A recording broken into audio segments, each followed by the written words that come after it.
Welcome to your daily dose of wisdom.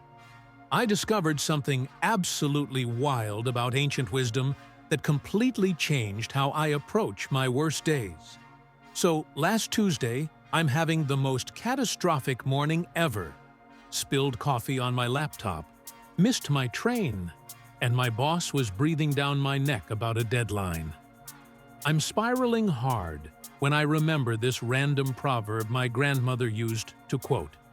She'd always say this thing from Proverbs about how a cheerful heart is good medicine, but a crushed spirit dries up the bones. I used to roll my eyes thinking it was just feel-good nonsense. But standing there in my coffee-stained shirt, something clicked. These ancient writers weren't just throwing around pretty words. They were documenting actual psychological truths, thousands of years before we had therapy or self-help books.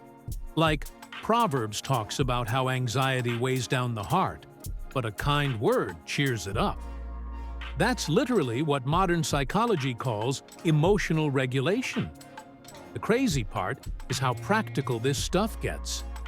There's a verse about planning your work and working your plan. Another about how iron sharpens iron.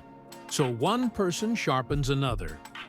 These weren't religious platitudes, they were life hacks from people who figured out human nature way before we did. So I started treating Proverbs like a daily manual instead of ancient history.